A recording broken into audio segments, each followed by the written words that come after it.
Alrighty mga kaunggoy, it is I, Manong Jaire, and welcome back to a brand new episode sa Slop series natin mga kaunggoy, Slop serye where we talk about random issues sa social media dito sa Pilipinas mga kaunggoy, no? Kahit ano yan, kahit anong issue yan, itatry natin i-cover at pag-usapan at gawan ng memes at gawin katatawanan ang iba't ibang issue dito sa Pilipinas mga kaunggoy, for the money, for the content.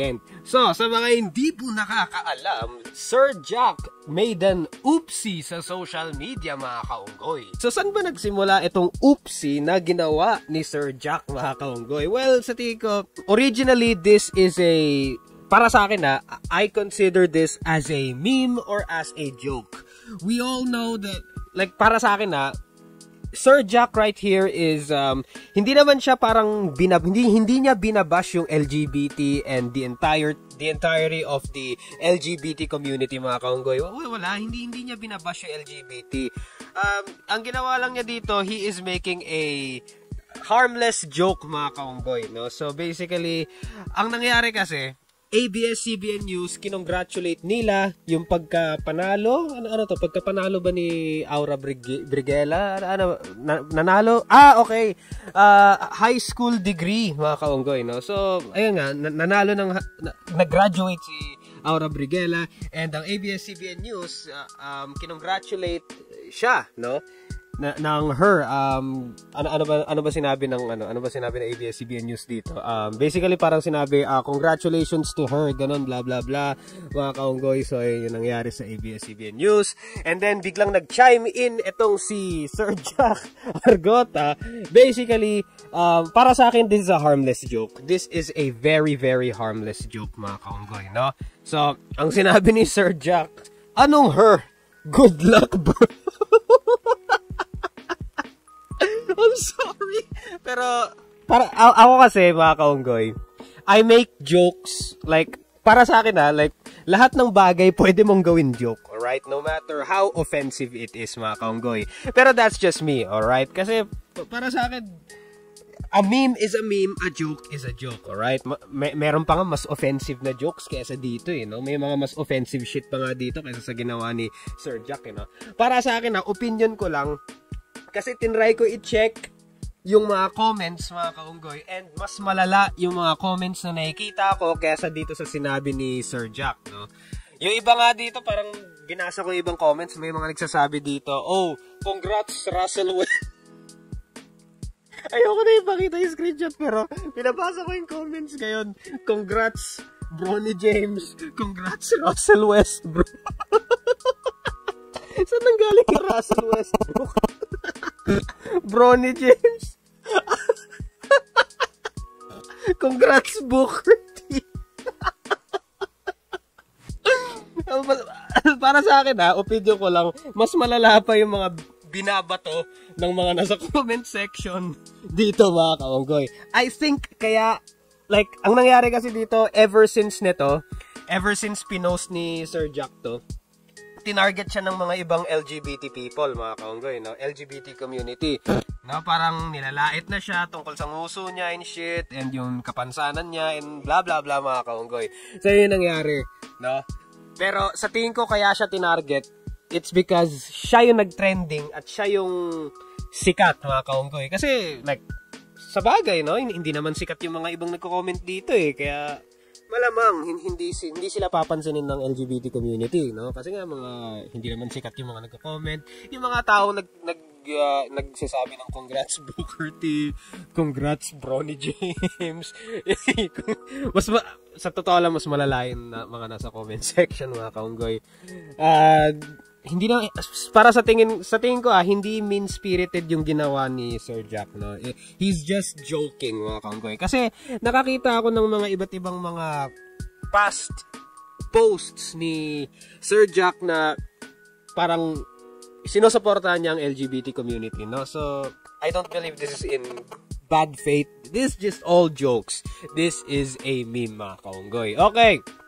So, dahil doon, tinitingnan ko yung Facebook page ni Sir Jack, and ang daming mga shit, no? So, ang daming memes na na pinapost ni Sir Jack. Isa na dito yung gooding at saka badding. Putang ina. Ayoko itong... Ay, nako. The memes, bro. The memes. It's so good, mga kaunggoy. Ito. Ang dami niyang...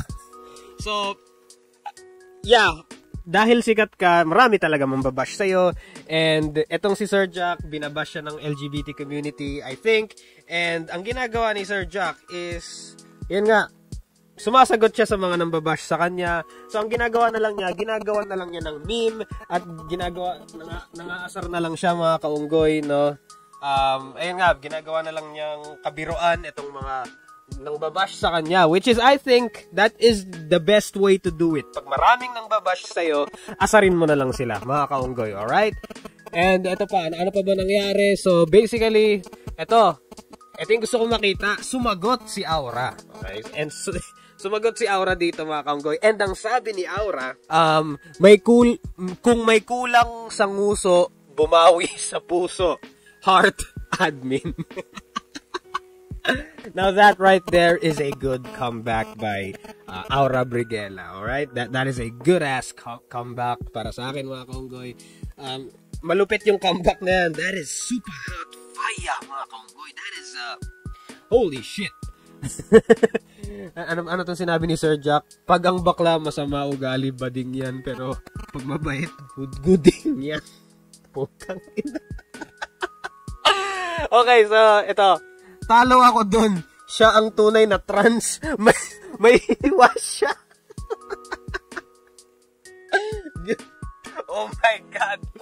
Alam mo, props dito kay Aura. Sinasakyan niya yung mga bash. Sinasakyan niya yung memes. Sinasakyan na lang niya. Kasi, may mga iba kasing tao pag inasar mo, kakasuhan kita. Libel, ganto ganyan. And, that is shit, alright? That is fucking shit. This is the internet, alright? This is the fucking internet. Kung hindi mo gusto yung sinasabi ng ibang tao sa'yo, edi turn off the fucking internet. Turn off the fucking computer. Turn off your cell phone, alright? Ganto, alright? Asaran. Internet beef, mga kaunggoy, alright? Ganto, this is the best way to respond. Sa pagiging mabait na nga lang babawi, di pa nagawa. Kaya natalo ng botohan eh. Oh, shit. Sheesh. Oh my God. Bronny James, my lodi, yawa. Sa dinami-daming nagbiro sa post na yon, yung biro ko pa yung pinansin. Ayoko na mag-Facebook. Actually, tama naman ah. May mas malala pa nga sa like pag chinek mo yung mga, alam nyo yung hidden, because alam nyo yung mga posts sa Facebook, tapos may mga comments, tapos nakalagay sa comment, to view this comment, this is offensive, view the offensive shit, mga kaunggoy. So maraming mas offensive na comments na nakita ko, mga kaunggoy. Kaya alam niyo, feeling ko kaya lang naman pinansin to si Sir Jack and kinuyog si Sir Jack is because sikat siya, no? Yun nga, sa dinami-dami nagbiro sa post na yun, oo nga naman, mga kaunggoy, no? Ang daming mas worse kaysa dun sa sinabi ni Sir Jack. Like, come on, man. There are worse shit. Actually, ang daming pinagpo-post ni Sir Jack, hindi ko kayang isa-isahin kasi sobrang dami, mga kaunggoy. And ito, panay post siya sa Facebook, mga kaunggoy.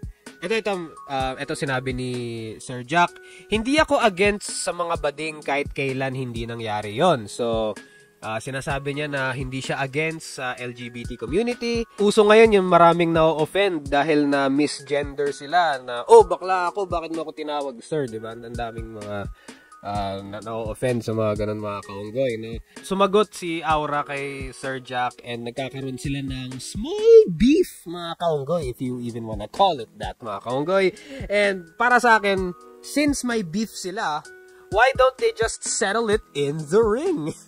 Settle it in the octagon, or better yet, sayang wala na yung Battle of the YouTubers, pero maganda na isettle nila to. Kung meron pang Battle of the YouTubers, doon nila isettle yon sa Battle of the YouTubers, mga kaunggoy. Para, alam mo yun, para may hype, para may trend, mga kaunggoy, no? Turn this shit into money, alright? Turn this shit into cinema, mga kaunggoy, di ba? So, ayun nga.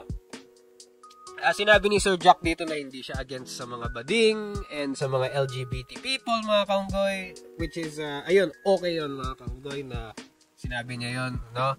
And, para sa akin, hindi naman big deal tong pinagsasabi ni Sir Jack, like, this is clearly a joke. This is not mean-spirited. Mas marami pang mean-spirited shit sa mga ibang, marami pa akong nakitang mga mean-spirited shit other than this, no? Para sa akin, this is just, a simple joke, no? A mild joke, mga kaunggoy, okay? So, ayun. Although, wala na rin tayong magagawa kasi ito yung opinion, no? May mga kanya-kanya tayong opinion ng mga ibang mga LGBT people na opinion nila na they want to be, alam nyo yun, kung ano man yung ina-identify nila na gender, no? So, no, opinion nila yun, no? That is them. Tapos, opinion din ng mga ibang traditional na, ano tawag doon, yung mga old school na people, no? Opinion nila na there are only two genders, mga kaunggay, no? So wala na tayong magagawa doon, yung old school thinking tapos yung new school thinking, wala na tayong magagawa doon, mga kaunggay, no? Kasi kanya-kanyang opinion yan, hindi na natin may iba ang opinion ng mga tao, alright? And sa tingin ko, like, come on, Sir Jack, I mean, sabi niya binubuli siya ng mga LGBT. I mean, you kinda started this. Ikaw nagsimula niyan, eh.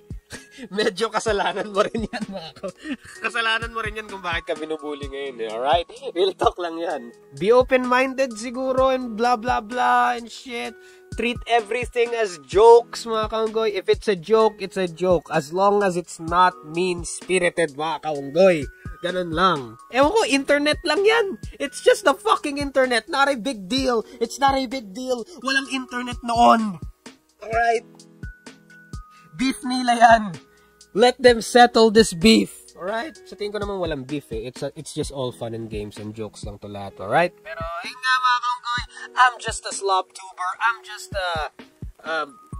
talking about the slop, mga kaunggoy, alright? Oopsie serye, slop serye, you know how it is, boy. You know how it is. Alright, so ayun lang, mga kaunggoy. No? Treat people with respect and, blah, blah, blah. Like, scientific, kineme, biology, and shit. Ayun lang. And that's the bottom line because Manong Jaire said so, alright? I'ma head out.